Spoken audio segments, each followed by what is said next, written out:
Now, apparently, Senator Ted Cruz did not like being asked if he agrees with what President Donald Trump had done in trying to extort the leaders of Ukraine.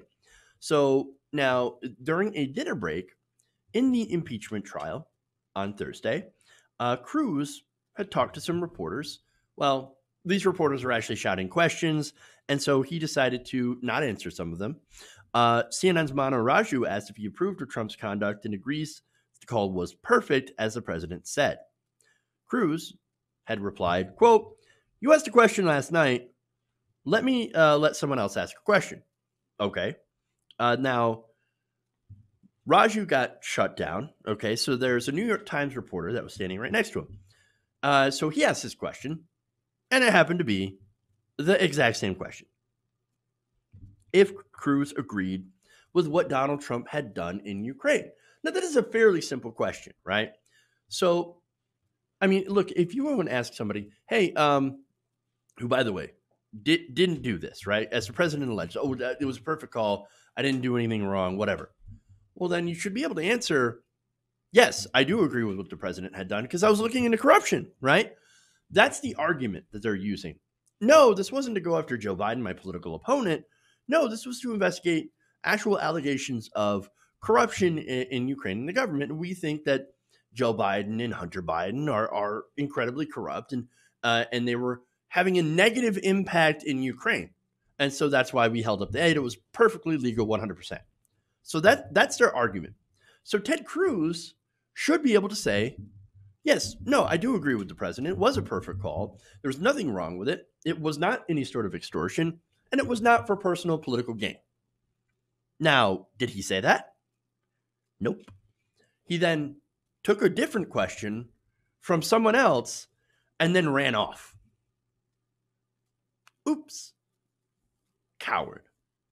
Absolute coward. If you are looking for a profile in courage against Donald Trump in the Republican Party, you are not going to find one.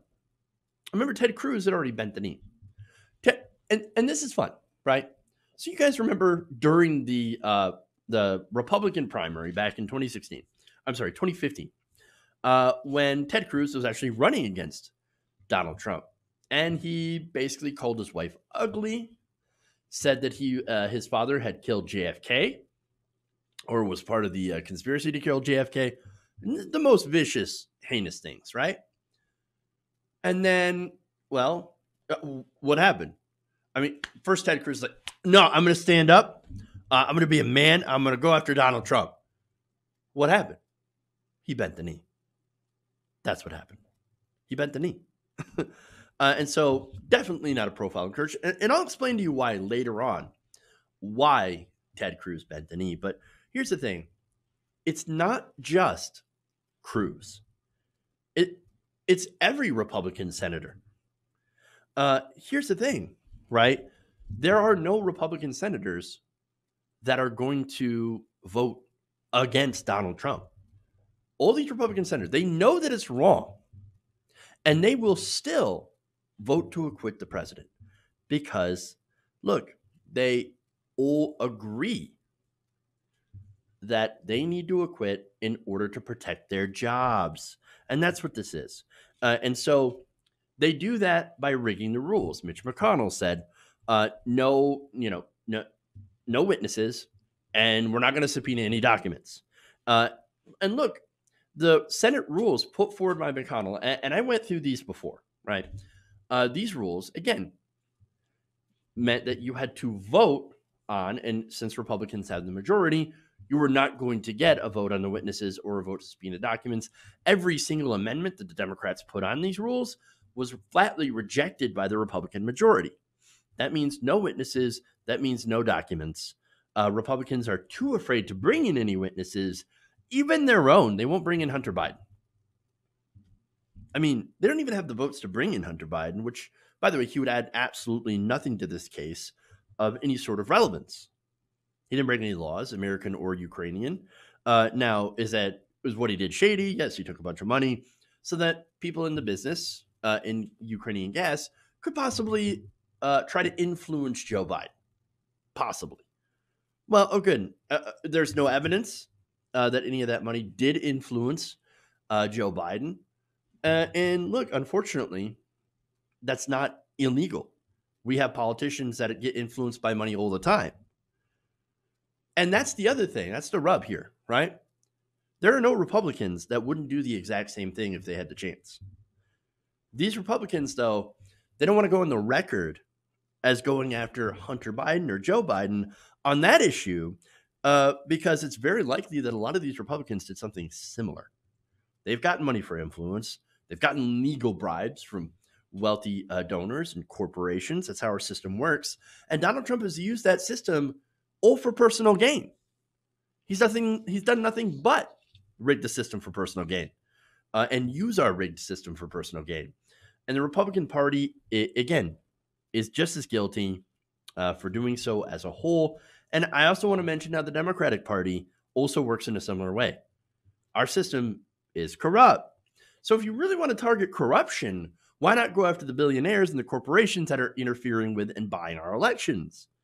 Oh, right. There's a reason that they don't do that, because that's how they benefit. That's how they get into power. Ted Cruz himself, by the way, was bought by Robert and Rebecca Mercer, the Mercer family. Now, they supported Ted Cruz's run for president before they ended up going to Trump. They're also tied with Cambridge Analytica. And so when Trump started winning, well, they told Ted Cruz, hey, you better stop speaking against Donald Trump. You need to fall in line. And again, what happened? He bent the knee. Ted Cruz knows his place. That's why there's that sad, sad picture of Ted Cruz phone banking for Donald Trump. We all know that. So anyway, this is why Ted Cruz refuses to answer any questions. He knows who owns him. It's Donald Trump. It's the donors. What a pathetic, slimy human being that Ted Cruz is, as well as the rest of these politicians. Go ahead and run from these questions, you coward. Show the voters who you really are. Although, again, if they're Republican voters and they're Trump supporters, they might not care. Hey guys, hopefully you enjoyed that free video.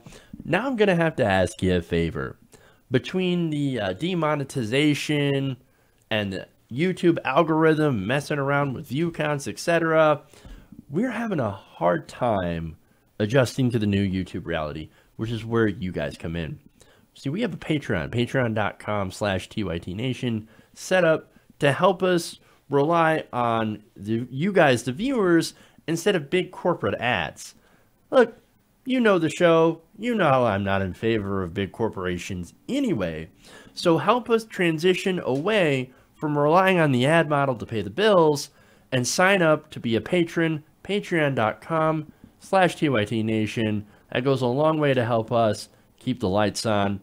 And you guys will know that you're supporting independent, progressive media.